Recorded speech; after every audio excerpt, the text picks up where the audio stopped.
You are the majority leader in the Kenyan National Assembly. You are a close ally and supporter of President William Ruto, who is super unpopular right now because he and you and your party haven't delivered for the people of Kenya. Your 2022 election manifesto made 281 promises. Can you tell our audience tonight how many of those have been fulfilled over the last 2.5 years?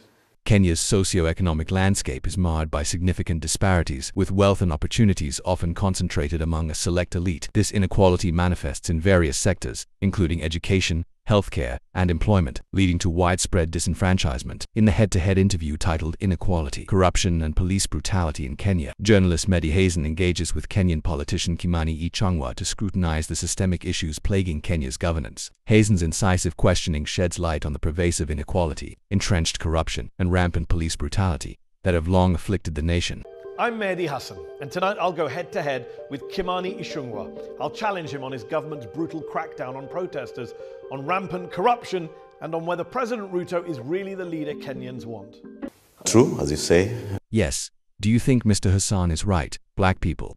Remember, this dialogue serves as a critical reminder for black citizens to exercise vigilant discernment when electing their parliamentary representatives, ensuring that those chosen are committed to genuine reform and the upliftment of all Kenyans.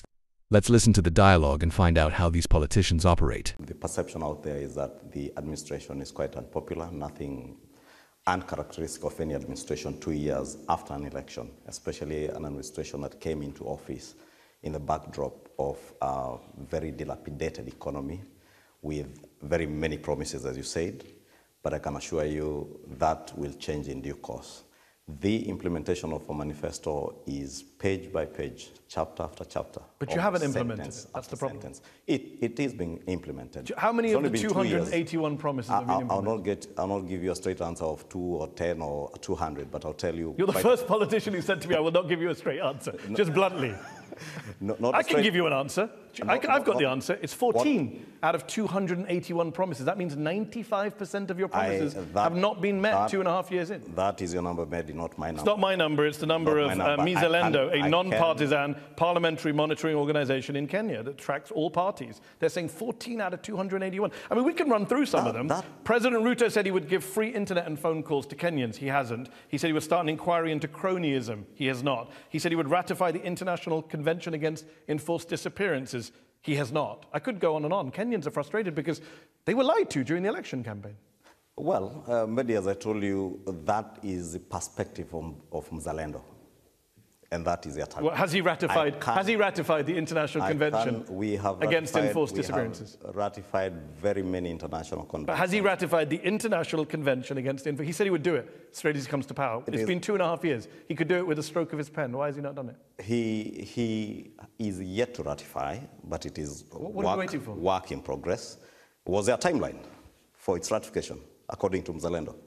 Many things had timelines on. Was there a timeline? He said he would do. No timeline. He said he would do a public inquiry into cronyism within 30 days. Has he done it? Public inquiry? Yeah, a public inquiry to establish the extent of cronyism and state capture and make recommendations. Page 61 of your manifesto. Has he done it? It's been more than 30 days. It's been 2.5 years. I'll tell you, Mehdi, if you read the NADCO report, there are recommendations on what is to be done on state cronyism, on state capture, on extrajudicial killings. That is captured in the NADCO report. But you haven't done what the manifesto called for on multiple things. And look, you know, and you admitted, to be fair, that people are unhappy. There's a perception of the government that's unpopular. Kenyans have been most upset about the cost of living. And yet, when thousands of young Kenyans took to the streets in protest of your government last year, the finance bill, your government opened fire on them, killed them, forcibly abducted and disappeared them. How do you justify such a violent crackdown on your own citizens in a democracy? First, let me say this, Mehdi. As you said, because you never allowed me to answer the question on the promises kept. I told you the manifesto is being implemented chapter after chapter, right from housing to the cost of living that you're speaking about. Because, of course, you cannot judge what was to be done in 5 years, in a short 2 years. Well, some of them you said you would do in 30 days, and you haven't. But just deal with the violence. How do you justify what happened last summer in Kenya? Now I'm coming to that. You said the cost of living. I can tell you what we've done with the cost of living, from the subsidizing of production rather than subsidizing consumption, as we promised in our campaigns. You remember the first demonstrations after the elections in 2023 were about the cost of living. Which also were greeted with violence from the state. And unfortunately, all demonstrations end up with deaths, which is a very unfortunate incident. And it is not true that people demonstrate and you open fire. It is just the nature of what happens with our demonstrations, that they turn violent and the police have to intervene. And let me say that at this point, it's not just unfortunate. We all regret the loss of life during the 2022 demonstrations and even the demonstrations of June last year. Unfortunate that lives had to be lost, but it was not that fire was opened on young. Yeah, the way you talk, lives had to be lost. No, lives were taken, right? People were shot in the head. No life ought to have been lost, and nobody can justify the loss of life anywhere in the world out of demonstrations According to a Reuters investigation, 19-year-old Charles Owino went to a protest, was killed with a gunshot to the head. The police recorded his death as a road accident. 21-year-old Shaquille Obienge, he died the same day as Owino, also shot in the neck. Police recorded his death as a road accident. If these deaths are so regrettable, why is the Kenyan police covering them up? Fortunately, Mehdi, we have a very robust constitution in the country, the best constitution in sub-Saharan Africa. This constitution has very good and clear safeguards that make sure that everybody is held to account for your actions, including the police. You've mentioned 2 or 3 people. I think from IPOA's records, the Independent Police Oversight Authority, from their records, they have recorded about 60 deaths from last year's demonstrations. And there are some, I think about 30-something, that are still under investigation. They have dismissed some after close the files after investigation. Therefore, I can assure you, the police may, even somebody within the police force may desire to cover up. Can you tell our audience tonight, how many Kenyan police officers in the country will not allow you to cover up? You say that, this is great rhetoric. How many police officers in Kenya have been prosecuted for their role in the violence in 2023 or 2024? Can you tell us how many? I'll tell you from the last year's demonstrations, 3 are already in court. 3 police officers have been prosecuted? 3 are being prosecuted. Are being prosecuted, but none have been prosecuted. Another 34 cases. Before you prosecute somebody, you have got to investigate. So you have to investigate. This is what Human Rights Watch said last year. Bodies of people showing signs of torture continue to turn up in rivers, forests, quarries, mortuaries. The authorities have yet to investigate or prosecute anyone for these crimes. Kenya has a history of police brutality and lack of accountability for serious abuse. So that's Human Rights Watch. You want to believe what Human Rights Watch said, not what I'm saying? Yeah. Because I'm going to believe a human rights group over a politician who started by saying, I won't give you straight answers. It is their take, Mehdi. It is their take. And I didn't come here to give their take. I came here to give my take and the perspective. So they're wrong, you think? The police officers are being held to account? They're wrong because the police officers must be held to account. But they haven't been. And that is why we have institutions that will hold them to account. So what you said today about the deaths sounded good. You said it's regrettable, there should be no loss of life. That's what you say here. What you say in Kenya is a little bit different. This is what you said in December about the abductions of young people. You said that they're a way for people to basically con the system. You said these people, quote, they're not really abducted, you said, quote, they're locking themselves in Airbnbs with their girlfriends and hiding. Are you saying that all these abductions, Kenyan parents crying over missing children, bodies turning up in rivers, that's people pretending, hiding with their girlfriends in an Airbnb? Do you understand how offensive that sounds? Mehdi, I was speaking in Bungoma County. And the context was the clamor for, there was the misconception that every other abduction in the country was being perpetuated by security agencies. But what I said is that we have laws in the country that people who are construed to have broken the law in terms of the Computer Misuse and Cybercrimes Act, if they are found culpable, the DCI or the police should and must arrest them and take them before courts of law, because that is what they deserve. And the police and security agencies have no business abducting anybody, and nobody should be abducted. But they are abducting people. By security agencies. But they are abducting. Allow me to make my point, because you asked me a question. And it is in that context then that I said, and again, it is not all cases, Mehdi, that were out of abductions or what was construed to be abductions. And let me tell you, There were cases where people, somebody was holed up in an Airbnb, but reported himself as abducted.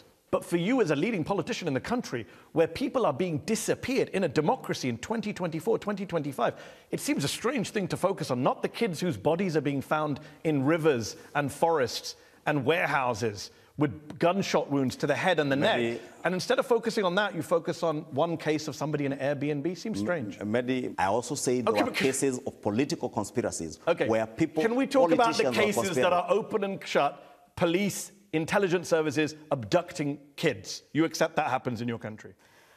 Your government and your intelligence services have abducted innocent people. You accept that? It has been claimed. Those are matters. Not claimed, it's happened. It has been claimed. You don't accept it's happened? I do not believe there are enforced disappearances perpetuated by the state in Kenya. Not in this day and age. We have an administration which, for the first time, none other than the president himself committed that never again will Kenyans have to disappear and you fish their bodies out of River Yala or River Tana like happened some time back. And therefore, why I say they are claims, but it's because they are claims that are being investigated. They're not claims. Let me give you a fact. Can I give you a fact? Unless you give me facts. I'm going to give you a fact right now, because the audience around the world watching may not know this. The Attorney General of Kenya, his son was abducted. Literally a serving member of the government. His son was taken. How did he get him released? Can you tell our audience? The Attorney General of Kenya is called Dorcas Oduor. Justin Muturi, the former Attorney General, he's moved on. Abducted. The person who has alleged that his son was abducted is the former Attorney General, Justin Muturi. And how did he get his son released? And I'll tell you again, I have read from the media, heard Justin Muturi what he said, just as you heard it. It is an allegation by Justin Muturi, somebody who has... Mr. Muturi says he went to the president and said, President Ruto, the intelligence service has taken my son. President Ruto called the head of your intelligence service and his son was released. Have you heard, Mehdi, from President Ruto on the same? Have you heard from the director of intelligence on the same? You tell me what's President Ruto's place. Has he denied it? Have you heard from him? No, I don't live in Kenya. You're the expert. Has President Ruto denied that? Why don't you allow then me to tell you my take? Do. Because that's your take. Please. From what has been reported. That's not my take. I'm reporting a member of your government. This is amazing. I'm quoting a member of your government, not the opposition, a member of your government who you're calling a liar because he says his son was abducted. That's why I told you Justin Muturi, the former Attorney General and current Minister for Public Service, is a politician to begin with. Has beef with his boss. In the government he serves. Wow. So he made up a story about his son being abducted? There are reasons. Wow, Kenyan politics. Will you allow me Please. to make my points? Please, this is just, I'm stunned. There are reasons why Justin Muturi was removed as Attorney General around the time of the demonstrations in June of last year. There are reasons probably why Justin Muturi knows he's probably on his way out. It is him who has made those allegations. That is a matter under active investigations. As I told you, has President Ruto denied it? We have got, you will need probably to invite him and ask him. You can't I speak am not for President William Ruto, neither am I his spokesperson. Has he denied it? It's a simple factual question, yes or no? I have not heard him, and I don't know if he has been asked to... So one of the... I just want to recap for our viewers, just to be followed. A minister in the Kenyan government has said that his son was abducted by the intelligence services and the president of Kenya had to intervene to release his son. You suggest the minister is lying and on his way out, but the president hasn't denied any of this happened. I don't suggest. The absurdity from the African politician is on another level. Abductions are taken very casually, and the president himself is the one to intervene. Who then survives the government of systemic oppression? No one. Not everyone has an access to the Kenyan president. So listen up, blacks. Hazen's interrogation highlights how political leaders have historically perpetuated these divides, either through policy decisions that favor the affluent or through neglect of marginalized communities. I tell you emphatically, the minister has reasons to lie. Emphatically. He has reasons to lie. And he's on his way out? He definitely knows it. All right, Justin Muturi, if you're watching, you may want to put your resume out there. Let me tell you, Mehdi. Let me tell you, because it's all politics. Even the abduction of his son is politics? It is all politics. He's playing politics with a very unfortunate incident. Let's bring in our panel now to see what they think about all of this. I'm going to go first to Irungu Houghton, who is the Executive Director of Amnesty International Kenya. Irungu, your organization has been documenting a lot of these abductions. You yourself, I believe, have spoken to some of the abductees and their families. Kimani suggests that this is kind of water under the bridge. There's no real evidence for it now. A lot of it is politics. What's your view? I mean, I think there has been a trend of targeting dissent, people who have protested in our streets, excessive use of force against people essentially just expressing the right to assembly. And in one case, for example, this young man was essentially held incommunicado. He was stripped naked. He was shaved, not just on top of his head, but in his pubic areas. He was interrogated ad nauseum about who his connections were, and all he had done was to post cartoons and artificially generated images onto the on his Twitter handle. Images of what, can I ask? Of the president in a casket. Is that appropriate? Somebody makes fun of the president in Kenya and they get tortured like this? When William Ruto became president, when the buck stopped at his desk, he took decisive action to end the extrajudicial killings that were happening. True, what Irungu says is true. There was a case of about, I don't know if there were 3 or 4 young Kenyans who were allegedly abducted, and it went out that not allegedly. They were abducted. They were abducted, as it was reported. They returned back to their families. There was one case where one of them turned back, appeared in a disco at night with a fully charged phone. So you need to ask yourself where I don't understand what the battery power of phones has to do with torture and human rights in Kenya. If I am abducted and kept incommunicado without a phone or anything, I do not expect you to have a fully charged phone and to reappear after 2 weeks. Do you deny they were tortured? I mean, Irungu just described horrific torture. I am not denying anything if you listen to me, and please listen to me keenly, because as I said, Mehdi, there are cases of abductions. As to who is abducting people is a question. They say the police. Am I wrong, Irungu? They're saying security services. They say so. The police say it is not us. So what do we do in a country with institutions that work? Allow the investigative agencies and institutions to investigate and get to check who has abducted who. So on that note, I just want to bring in some more panelists. It's a good point to raise there. Awino Okech is a professor of feminist and security studies at the University of London, SOAS. Kimani says, what do you do in a country where the institutions work? And I want to ask you, do the institutions work in Kenya? Is there accountability? What is your perspective? I think we must begin by recognizing, Mr. Ichung'wah, that there's a huge trust deficit with the Ruto regime. You earlier on spoke about the fact that you're 2 years into a 5-year term. We're all employees. Some of us are employees. Your employer does not wait for you to reach your end of contract to tell you, have you performed well or not? We all have performance reviews and performance contracts. And I think the citizens who voted for you are saying things are not working. I do not believe that institutions are working effectively, because if I tell you that people are being abducted outside your house and you say it's not my people, then your answer should be to tell us who those are. You're not giving Kenyans any confidence if you say it's not the police, it's not the NIS, but somehow we don't know who they are. And we're supposed to automatically assume that that's fine since it's not the police and National Intelligence Service. Trust must be rebuilt, Mr. Ichung'wah, if we are to trust the Ruto government. Do you want to respond to Awino? Yes, and I agree with her that trust must be earned, not actually rebuilt. You earn your trust from your actions, and that is why it is only right that we allow the institutions to investigate so that those who claim they have been abducted, because as I said, there are criminal elements that have been involved. And I remember last year, at the heat of the youth demonstrations in June last year, I think around July or August, if I'm not wrong, bodies were discovered in a place called Kware in Embakasi, just outside the airport in Nairobi. And it turned out that somebody, some sort of crazy serial killer, was killing ladies and dumping their bodies there. Therefore, you can imagine what would have happened if we were all quick to judge and say, yes, these are protesters, young protesters, in the backdrop of what was happening then, who have disappeared and now their bodies are dumped there. Before I go to our third panelist who's been waiting patiently, Irungu, very quickly, just comparing, Kimani seems to be suggesting that pre-2022, there was lots of bad stuff, and since then things have improved. As someone who's covered multiple governments over multiple years, do you agree with that?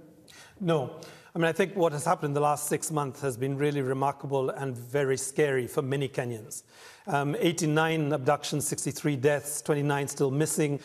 These are not normal times. I mean, if you put together the number of people who were killed in 2023 3 in 2024, that is 4 times the number that were killed during the multi-partyism period and the struggle for multi-partyism. So we've seen a real jump in these figures. But it's not just the figures, it's just what happens to a family, to a community whose young one has had their life ripped from them.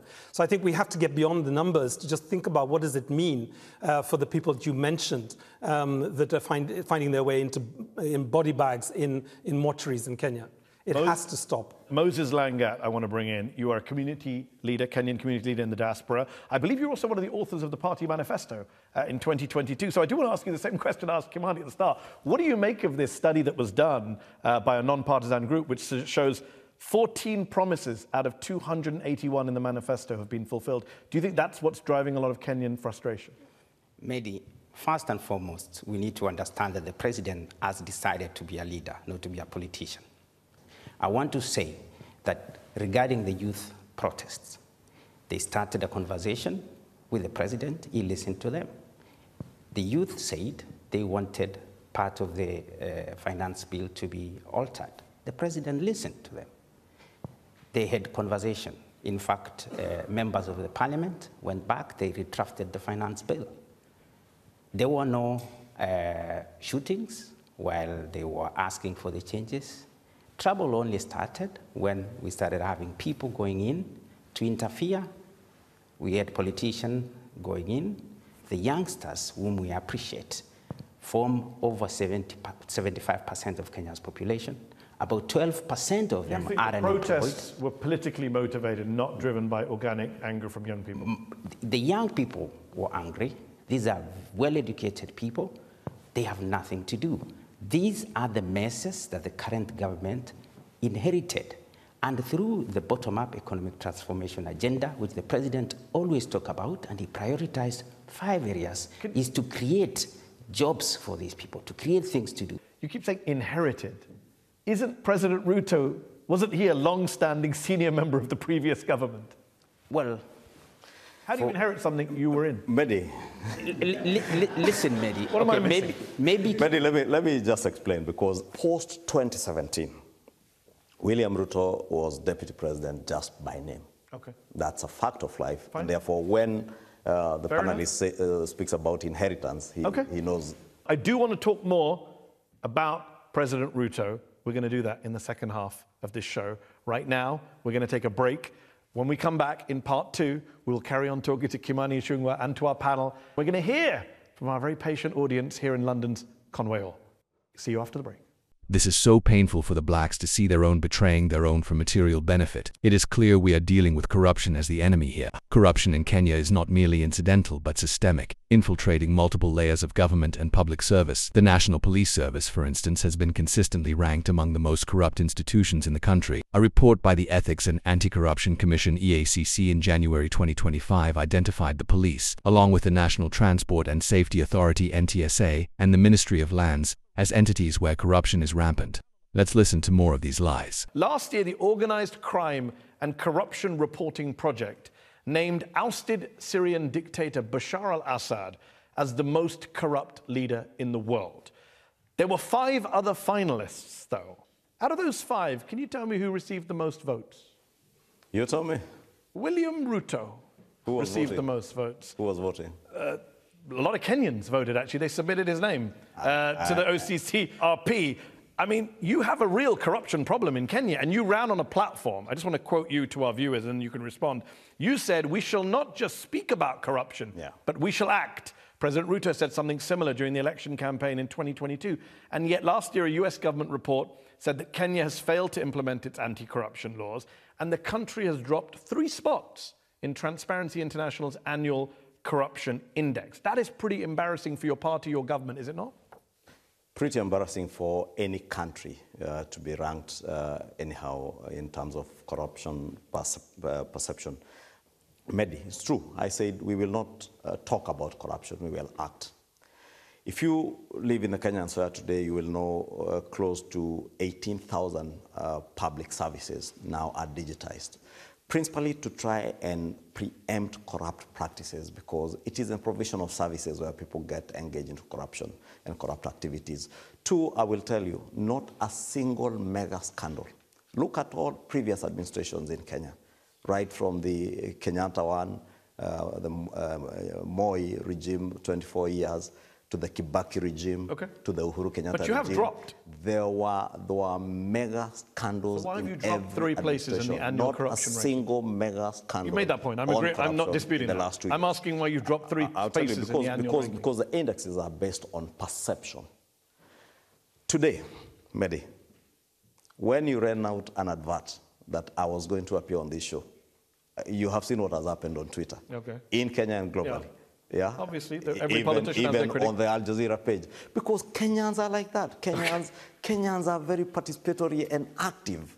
And therefore, so your country just looks corrupt because Kenyans are very vocal. Is that what you're saying? Ask Kenyans, if you announce today that you're doing a corruption perception here today, and ask them, is Kimani Ichung'wah corrupt? They will all storm your pages and perceive me to be corrupt. We'll come back to you in a moment. Ask them to give you evidence of a single corruption case. So hold on. Against Kimani Ichung'wah. They will not. The same for William Ruto. They will not give you a single scandal of corruption under this administration. You say it's Kenyan perception. But it's not just Kenyan perception. I quote, here's the perception driven by an active citizen. No, if you let me finish a sentence, I'll tell you, US Trade Representative in 2024, the US government, ally of Kenya, said US firms routinely report direct requests for bribes from all levels of the Kenyan government. And are they just passionate? You will remember when that was said, action was taken. We did not just talk about it.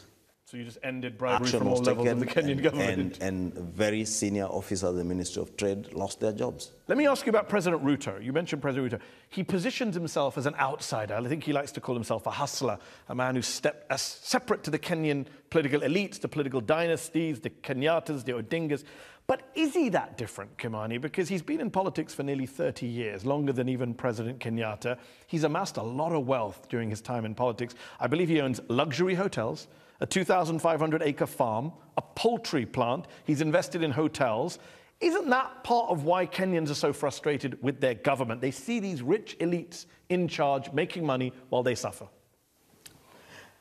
Well, he was seen as an outsider in the sense that he came from a family that was relatively unknown. Nobody knew who his father was. Nobody knew who his mother was.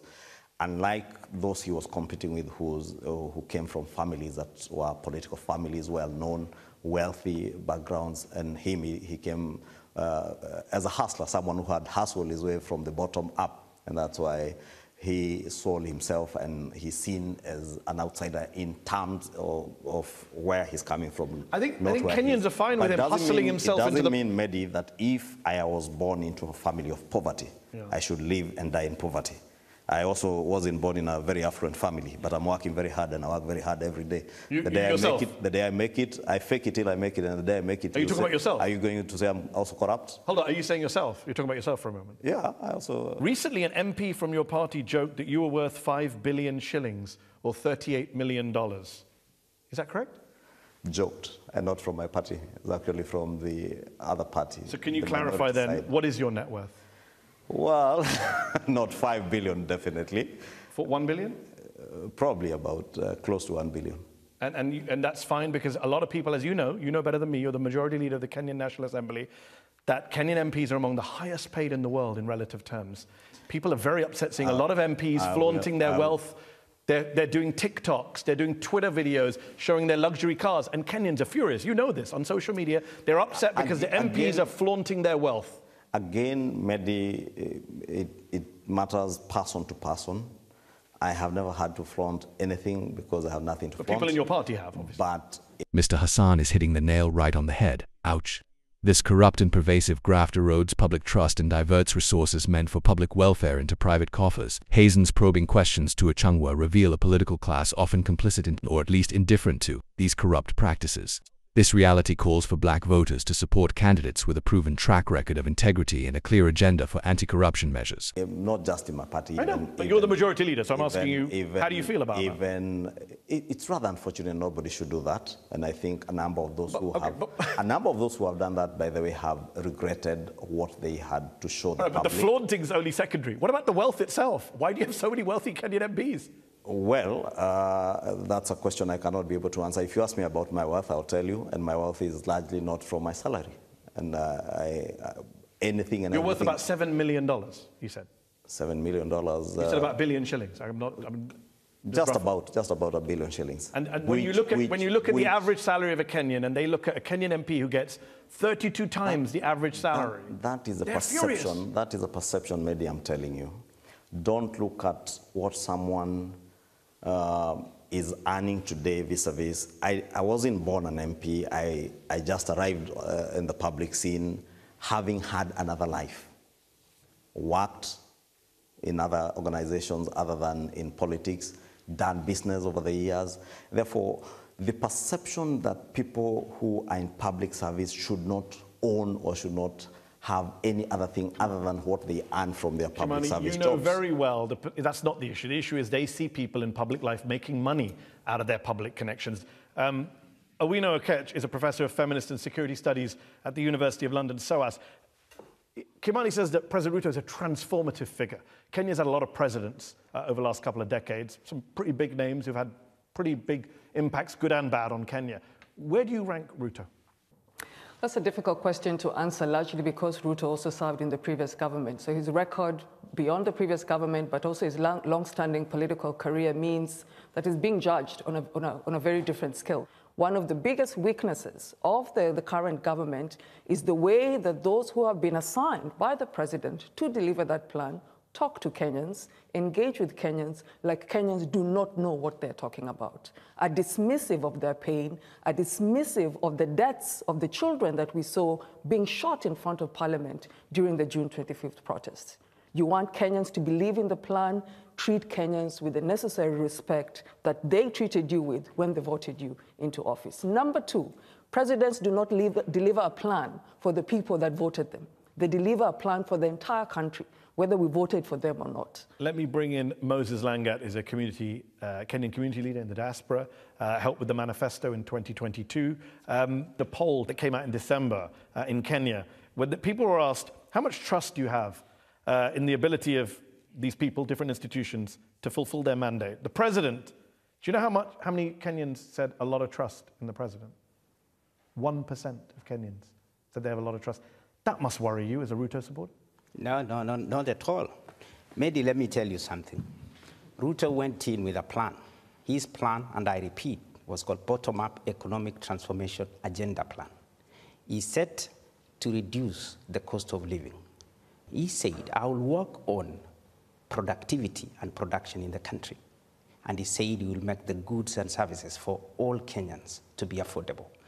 Kenya, in August 2022, when the president was coming in, were busy importing maize, sugar, rice, cooking oil, almost importing everything. The government has transformed the sector. In July alone. Moses, with respect, you sound a bit like the Biden administration, where I live in the US, where the economy's great, but the public don't believe you. The public don't trust you. I'm giving you microeconomics. In July, much has been said belts people Elston to this. We have police brutality also as an enemy. The issue of police brutality in Kenya has garnered international attention, with numerous reports documenting excessive use of force, extrajudicial killings, and a culture of impunity within the police force. A Reuters investigation in January 2025 uncovered instances where police manipulated records to cover up the killings of anti-government protesters, falsely attributing deaths to accidents. Such actions not only violate human rights but also signify a blatant disregard for the sanctity of life. Hazen's discussion brings these atrocities to the forefront, challenging political leaders to address the systemic failures that allow such abuses to persist. For black communities, this highlights the importance of electing representatives who are committed to comprehensive police reforms and the protection of civil liberties. The ICC prosecutor called it a dark day for international criminal justice today. She was forced to drop charges against Ruto and others. Given that background, Are you surprised at all that there's been so much violence in Kenya recently? I think it's important to give that history, but I think more importantly is really to look at what's happened over the last 2 years. And there are growing calls for international mechanisms to be invoked. And Article 15 of the International Criminals Act. As Amnesty International, we have essentially focused on trying to build domestic accountability in the Kenyan courts, but increasingly finding that that is being stopped either by the constant call for deferrals, for plea taking, and the delayed justice for so many people that have suffered at the hands of police officers is leading a lot of people to begin to get weary and to think about regional mechanisms and international mechanisms. And I think it's really important, particularly for Honorable Kimani Ichung'wah and the members of parliament, to recognize that if we cannot get justice in the courts of Kenya, then it is inevitable that people will start to look back at the International Criminal Court. I don't know what you have to say to that, Honorable Ichung'wah. Is it inevitable that you end up back at the ICC if Kenyan justice is not working? I mean, you have a president who was indicted not long ago. Are you worried that he might end up back at the International Criminal Court?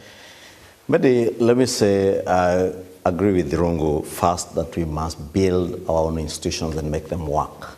After the 2024 demonstrations and the infiltration by treasonous criminals of those demonstrations, investigators did their work and they were able to identify particular political actors who mobilized the criminals to come and visit the wanton destruction that you saw around the city.